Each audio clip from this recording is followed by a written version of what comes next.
Hello friends, इस video के अंदर अब हम बात करेंगे stock for the month of April के फाइनेंशियल्स और एक्सपेंशन के बारे में। देखिएगा, एक्सपेंशन बहुत ही ज़्यादा इम्पोर्टेंट है किसी भी शेयर के लिए। या तो वैल्यूशन ही बिल्कुल आपको डीप डिस्काउंट पे मिल रही हो, अगर डीप डिस्काउंट पे नहीं है तो जिस शेयर्स के अंदर ग्रोथ नहीं है वो शेयर्स रिटर्न नहीं दे पाते हैं। इस शेयर्स के अंदर मुझे दोनों चीज़ें मिल रही हैं। पहली चीज़ क्या मिल रही है? पहले मुझे मिल रही है रीजनेबल वैल्यूशन। मैं ये नहीं कहूँगा डिस्काउंट बहुत ज़्यादा है, बट रीजनेबल वैल्यूशन है। और दूसरा सबसे खास बात जो है वो है एक्सपेंशन।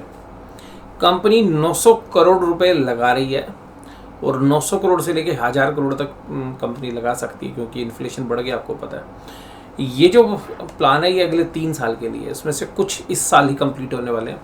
तो 900 करोड़ रुपए का ये जो एक्सपेंशन है, जिसमें से 550 करोड़ रुपए स्पेशलिटी केमिकल में है, जिसमें 250 करोड़ लाइफ साइंस में और 100 करोड़ जो है न्यूट्रिशन के अंदर है। Diketene chemistry plans to launch 6 derivatives in diketene chain of target Indian market whose market size is 150 millions. 2019 में जो था विच वाज 40% वाज इम्पोर्टेड, यानी कि 40% जिसमें इम्पोर्ट होता है, जिसका प्रोडक्ट मैंने आपको लक्ष्मी ऑर्गेनिक का बताया था, वो डिक्टेन केमिस्ट्री प्रोडक्ट है उनके भी, जिसकी वजह से आपको लक्ष्मी ऑर्गेनिक्स की वैल्यूशंस आपको थोड़ी सी ऊपर की तरफ मिल रही है। रीज़न यही है। तो इसका मतलब ये है कि एक कंपनी अपने आप को स्पेशलिटी केमिकल में सबसे ज़्यादा इन्वेस्ट करने की प्लान कर रही है। तो ये 550 करोड़ रुपए की जो इन्वेस्टमेंट है, इसके बाद ये जो कंपनी है इसका मेजर पोर्शन जो है स्पेशलिटी केमिकल हो जाएगा। CDMO जो बिज़नेस है ये भी काफ़ी अच्छे से इनका ग्रो करने वाला है। और प्लांट मैंने आपको बता दिया, 61 प्लांट्स हैं अभी। तो जो पुरानी डिटेल थी उसके बाद अगर अब नहीं देखेंगे तो 61 प्लांट्स हैं, 5 साइट्स हैं, 3 स्टेट्स के अंदर है। ये जो प्लांट्स हैं ये बढ़ते जाएंगे, क्योंकि अभी जो एक्सपेंशन हो रहा है उसके हिसाब से भी। और टॉप 10 कस्टमर से केवल 20% सेल आती है। तो कस्टमर्स के नंबर्स भी काफ़ी बड़े हैं, जो मैंने अभी आपको थोड़ी देर पहले बताया था। अभी अगर मैं और बात आपके साथ करूं कि भाई बिजनेस आउटलुक्स के अलावा, जैसे अगर ग्रोथ भी देखें हम, तो लाइफ साइंस के अंदर या बाकी प्रोडक्ट्स के अंदर काफ़ी ज़बरदस्त यूटिलाइजेशन है। और एक्सपेक्टेड यूटिलाइजेशन देखिएगा सभी सेगमेंट में 90% के आसपास कंपनी एक्सपेक्ट कर रही है, चाहे वो लाइफ साइंस में है, चाहे वो आपका स्पेशलिटी केमिकल में, चाहे वो न्यूट्रिशन बिजनेस में, सभी में तकरीबन 85% से 90% ये एक्सपेक्ट करें। और देखिएगा इस लाइफ साइंस के अंदर भी 250 करोड़ का एक्सपेंशन है, जो मैंने आपको बताया। और यहाँ पर अगर हम बात करें कि जो प्रोडक्ट्स हैं वो लाइन बिल्कुल स्ट्रॉन्ग है। अब बिजनेस आउटलुक सुनिएगा। जो diketene plants is under commissioning now, we expect start commercial production in the current quarter. यानी कि अभी ये जो क्वार्टर, यानी कि जो पिछले क्वार्टर की आउटलुक में था, यानी कि मार्च तक कंप्लीट होना था, तो हो सकता है कि आपको अप्रैल से जून वाले क्वार्टर में आपको कंप्लीट होता हुआ नजर आए। कमिटेड इन्वेस्टमेंट 450 करोड़ की जो है इनकी अभी इस साल के अंदर कैपेक्स है। अब उसका देखिएगा आउटकम क्या है। Food grade acids expected to be operation during the April to June, यानी कि जो अगला क्वार्टर आएगा अप्रैल से जून वाले, उसमें इसकी सेल आएगी। और ये जो सेल्स है ये तकरीबन 900 से 1000 करोड़ बढ़ेगी इस साल के अंदर, बात हो रही है। CDMO का जो बिज़नेस है उसके अंदर जुलाई टू सितंबर, इसमें रिसर्च का काफ़ी या डेवलपमेंट का या टेक्नोलॉजी का काफ़ी रोल होता है। तो ये भी बिज़नेस काफ़ी अच्छा है। 3 multipurpose plant speciality chemical expected to operation during जुलाई टू सितंबर 2022। तो इसका मतलब आप समझ लीजिएगा, ये इस पूरे साल में जब एक्सपेंशन होगा, इस शेयर्स की री रेटिंग हो जाएगी। री रेटिंग कैसे होगी? एक तो ये 3 टाइम्स तो इसलिए हो सकता है कि इसकी वैल्यूएशंस नीचे की तरफ है, और जब ये एक्सपेंशंस आएंगे तो प्रॉफिट डबल हो सकते हैं। तो अगले 2 से 3 साल के अंदर हम ये उम्मीद करते हैं कि शेयर्स के भाव 2 गुना से 3 गुना हो सकते हैं। अगले 5 साल के अंदर हम एक्सपेक्ट कर रहे हैं कि शेयर का भाव 10 गुना तक भी हो सकता है। लेकिन हम थोड़ा सा कंजर्वेटिव रखते हैं कि मान लीजिएगा 5 या 6 टाइम्स भी होता है अगले 5 या 6 साल में, तो भी बहुत अच्छी रिटर्न हमें लगती है कि ये हो सकती है। लेकिन बाजार में अनसर्टेनिटी रहती है, ये बात आप ध्यान रखिएगा। नॉर्मल केस के अंदर हमें लगता है कि 5 to 6 टाइम्स जो है प्राइस होने चाहिए। कंजर्वेटिव बेसिस पे मैं आपके साथ बोल रहा हूँ। एग्रेसिवली हो तो 10 से 12 टाइम्स भी प्राइस हो सकते हैं, जिस तरीके से पीछे हमने स्पेशलिटी केमिकल कंपनीज की जो री रेटिंग है वो होते हुए देखा है। अभी क्योंकि कंपनी डीमर्जर से अलग होकर आई है, तो इसलिए आपको शायद थोड़ा सा विश्वास कम हो, क्योंकि अभी इसी तरीके से कंपनियां पहले बनती हैं, फिर जब वो अपना ऐप को एक्सपेंड करती हैं तो काफ़ी अच्छा करती हैं। जुबलिएंट ग्रुप है, उनकी पहले भी दूसरी कंपनी जुबलिएंट जो है फूड वर्क्स जो है आप जानते हैं लिस्टेड स्पेस के अंदर है, और इसी कैटेगरी में आपको जुबलिएंट फार्मा भी है, ये कंपनी भी है, और एक जुबलिएंट इंडस्ट्रीज़ भी कंपनी जो है इनके लिस्टेड स्पेस में है। और इसके अलावा एसेट एड्राइड्स जो प्लांट है वो जनवरी से मार्च 2023 में कंप्लीट हो जाएगा। तो इस साल के अंदर ही अगर हम देखें एग्रो एक्टिव्स फेज़ 1 ये कंप्लीट हो जाएगा, और यहाँ से जो cash outflow during the year 300 crore के आसपास जो है इस साल में ये और खर्च कर देंगे। तो 450 पूरे प्लांट के 350 रुपये, और जैसे मैंने बताया अगले 3 साल के अंदर ये 900 करोड़ रुपये खर्च करने वाले हैं। अगर इनकी प्लान देखें तो फाइनेंशियल ईयर में डिक्टेन फेज़ 1 जो है वो कंप्लीट हो जाएगा, और इसके बाद फाइनेंशियल 23 में मैंने आपके साथ जो चर्चा की कि कौन कौन से प्लांट जो है इनके तैयार हो जाएंगे। फाइनेंशियल 24 में भी एक्सपेंशन है इनके। कैपेसिटी यूटिलाइजेशन देखिएगा 70% था फाइनेंशियल ईयर पिछले साल के दौरान 70%। अब ये उम्मीद कर रहे हैं कि जो ओवरऑल हमारा जो है 21 से 24 के बीच में हमारा कैपेसिटी यूटिलाइजेशन 90% रहने की उम्मीद है।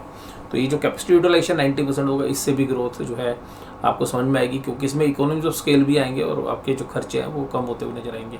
अब कंपनी कह रही है कि हम क्यों ऐसा कर रहे हैं, इसके पीछे रैशनल क्या है। स्पेशलिटी केमिकल्स में बता रहे हैं कि हम 8 वैल्यू एडेड प्रोडक्ट्स को लाएंगे, CDMO में भी जो प्रोडक्ट्स को लेके आएंगे, forward integration of 4 ketene capabilities of growing demands. तो यहाँ पे स्पेशली इन्होंने डिमांड के बारे में चर्चा की है। यहाँ पर न्यूट्रिशन और हेल्थ में ये वर्टिकल और फॉरवर्ड इंटीग्रेशंस कर रहे हैं अपने प्रोडक्ट्स के साथ। लाइफ साइंस में क्या कर रहे हैं, growing demand, no new facilities globally कोई इसमें के अंदर कोई फैसिलिटी आ नहीं रही है, इसलिए ये जो है customers are exploring to shift from high cost to low cost countries. तो जिन कंट्रीज़ में महंगा माल मिलता था उनसे जो कस्टमर्स हैं वर्ल्ड वाइड लो कॉस्ट कंट्रीज़ में जा रहे हैं। तो ये भी एक्सपेंशन इसलिए कर रहे हैं कि कॉस्ट ऑफ जो प्रोडक्शन है वो बढ़ने की वजह से जो कॉस्ट है वो रिड्यूस हो जाए। तो यहाँ पे 250 करोड़ रुपए लगाएंगे लाइफ साइंस में, 100 करोड़ रुपए न्यूट्रिशन में, और सबसे ज़्यादा स्पेशलिटी केमिकल में 550 करोड़। आपके 2 या 3 साल बाद आप देखेंगे कि ये कंपनी स्पेशलिटी केमिकल कंपनी जाएगी। और मुझे पर्सनली एक चीज़ और लगती है कि ऐसी कंपनीज अपने बिजनेस को फिर डीमर्ज कर देती हैं। स्पेशलिटी केमिकल अलग बिजनेस में चला जाए, न्यूट्रिशन अलग में, या लाइफ साइंस अलग में। इस बात की भी प्रोबेबिलिटी रहती है ऐसी कंपनीज में, क्योंकि जब डिफरेंट पी रेशो वाले बिजनेस होते हैं, डिफरेंट वैल्यूशंस वाले बिजनेस होते हैं, तो अपने बिजनेस में अनलॉकिंग जो है वैल्यू की करने की जो है चांसेस रहते हैं, जैसे मेग मनी के अंदर हमने देखा था। अब बात बताते हैं आपको कि प्रमोटर की होल्डिंग कितना है। तो प्रमोटर कंफर्टेबली 51% होल्ड करते हैं, बाकी पब्लिक के पास 48.3 है। प्रमोटर्स हर क्वार्टर में थोड़ा ना थोड़ा बढ़ा भी रहे हैं। और इसमें सबसे खास बात कि जो मेजर शेयर होल्डर्स देखेंगे आप, तो आप ये 3 नाम देखिएगा, आपको समझ में आएंगे। राकेश राधेश्याम झुंझुनवाला, इनका HUF है। राकेश झुंझुनवाला पर्सनल, झुंझुनवाला रेखा राकेश यानी कि अपनी वाइफ के साथ जॉइंट अकाउंट में।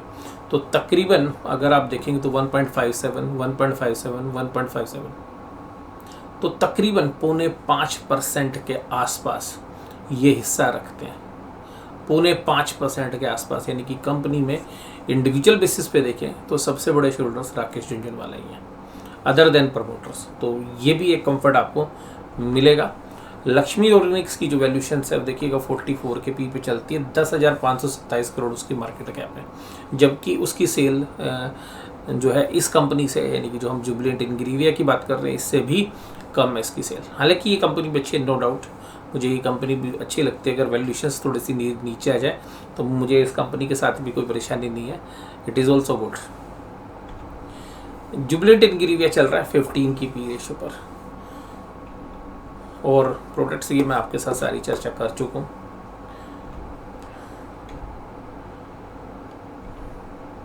मार्जिन्स की बात भी करें तो देखिए ग्रोस मार्जिन 30% से ऊपर है, 15 से 20 के बीच में ऑपरेटिंग प्रॉफिट मार्जिन्स हैं, नेट प्रॉफिट मार्जिन 10% के आसपास है, 10 से ऊपर ही 10 से 15 के बीच में कंफर्टेबल है।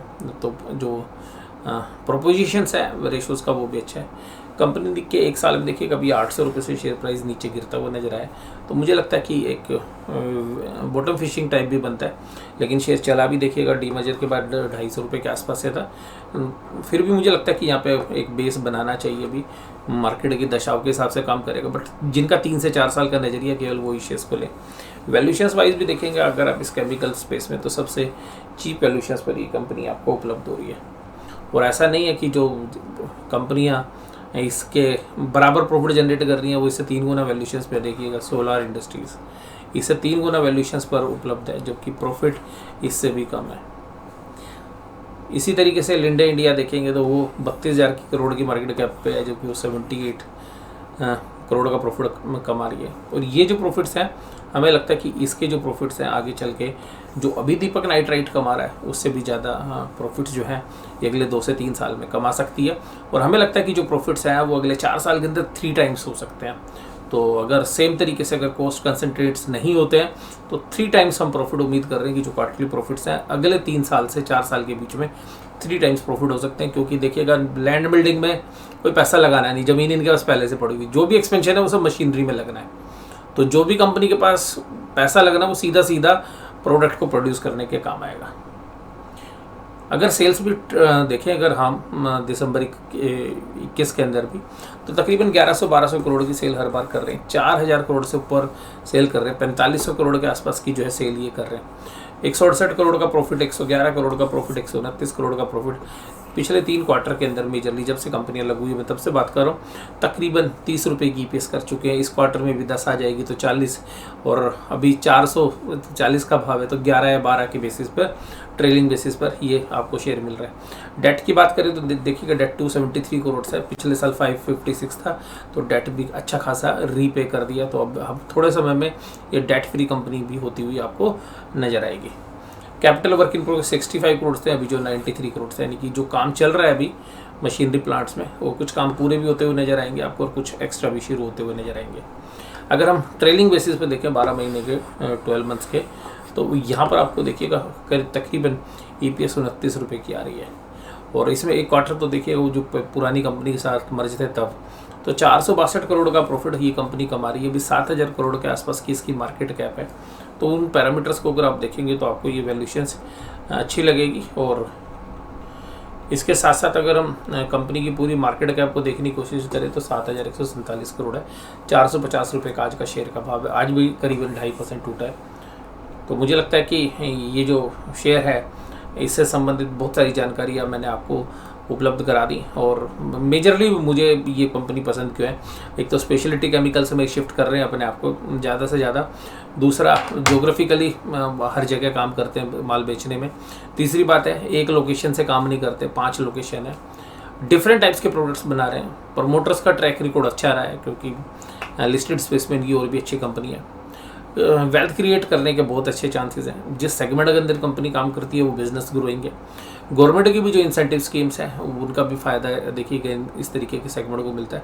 और स्पेशलिटी केमिकल में डिफरेंट टाइप्स के प्रोडक्ट्स बनते हैं, वो सबसे खास बात है मेरे लिए। और सबसे इम्पोर्टेंट चीज़ जो अब आपको बता रहा हूँ, जिसकी वजह से मुझे लगता है कि जबरदस्त वैल्यू अनलॉकिंग होगी, वो होगी पी रेटिंग से। जो इस तरीके की कंपनियाँ हैं, एसआरएफ की बात करें, जैसे मैंने भी आपके साथ चर्चा करी, ये जो कंपनियां हैं ये भी सब ऐसे ही ट्रेड किया करती थी। आज से अगर आप 5-7 साल पहले देखें तो एसआरएफ का शेयर भी 8 से 10 की पी रेशियो पे मिलता था। आरती का शेयर तो मेरे पास खुद जो है मैंने काफ़ी लंबे समय तक रखा, एसआरएफ भी रखा, लेकिन एसआरएफ की मात्रा इतनी ज़्यादा नहीं थी। आरती का शेयर भी 10 के नीचे की पी रेशियो पर ट्रेड होता था। अभी अगर 3 साल पहले 4 साल पहले देखें तो दीपक नाइट्राइट भी बिलो 10 की पी रेशियो पर काम करता था। अब उसी कैटेगरी में, क्योंकि जुबिलेंट अभी छोटी कंपनी है, अभी ट्रेलिंग बेसिस पर 12 से 13 की पी रेशियो पर ये शेयर काम कर रहा है। अगर 3 गुना प्रॉफिट हो जाए और 3 गुना ही पी रेशो बदल जाए, यानी कि ये जो पी रेशो है अगर ये 45 होती है तो 450 का भाव 3 से मल्टीप्लाई कर दिए 1350।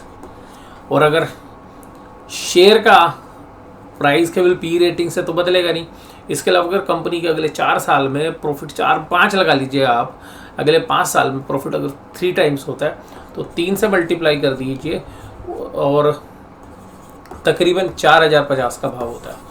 तो कोई बहुत बड़ी बात नहीं है कि जिस तरीके से दीपक नाइट्राइट में, एसआरएफ में, आरती इंडस्ट्रीज़ में, अतुल लिमिटेड में जिस तरीके से वैल्यू जबरदस्त तरीके से ग्रो की है पिछले 8 से 10 साल के अंदर, हमें लगता है कि अगले 5 साल के अंदर भी जुबिलेंट इंग्रीविया इस तरीके से वेल्थ क्रिएट कर सकता है। ये मेरे पर्सनल जजमेंट है, जो मुझे पर्सनली लगता है।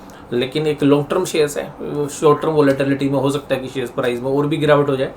तो जो भी आप निर्णय लें वो फाइनली इन सब चीज़ों को ध्यान में रखते हुए ही लें। तो वैल्यूएशंस एंड एक्सपेंशंस, फाइनेंशियल, सब मैंने आपको इस वीडियो के अंदर बताया। तो ये वीडियो जो पिछली 2 वीडियो हैं जिनमें जानकारी प्राप्त की उनसे भी ज़्यादा इंपॉर्टेंट है। लेकिन फिर भी बोलूँगा, निवेश करने से पहले उन्हें फाइनेंशियल वाइज सलाह लेने के बाद ही करें। वीडियो देखने के धन्यवाद और आपको सभी को नए फाइनेंशियल ईयर की शुभकामनाएं। और जो है सैटरडे से आप देखिएगा हिंदू कैलेंडर के हिसाब से भी, या हमारे जो हिंदुस्तान के अंदर कैलेंडर चलता है उसका भी पहला महीना स्टार्ट होगा वर्ष प्रतिपदा के नाम से। जो है आप सैटरडे को हमारे जो फर्स्ट नवरात्रे हैं तब से हमारा नया साल भी शुरू हो रहा है, अगर आप जो है हिंदू कैलेंडर के हिसाब से भी देखें तो। और वैसे फाइनेंशियल ईयर भी अगर डेट वाइज भी देखें तो अप्रैल 1 से हम एक नए साल की शुरुआत में हैं। तो आप सभी लोगों को नव वर्ष की शुभकामनाओं के साथ, फाइनेंशियल ईयर की नव वर्ष की शुभकामनाओं के साथ और हिंदू कैलेंडर के हिसाब से नव वर्ष की शुभकामनाओं के साथ आज की चर्चा में यहीं पे समाप्त करता हूँ। वीडियो देखने के धन्यवाद। Thank you very much.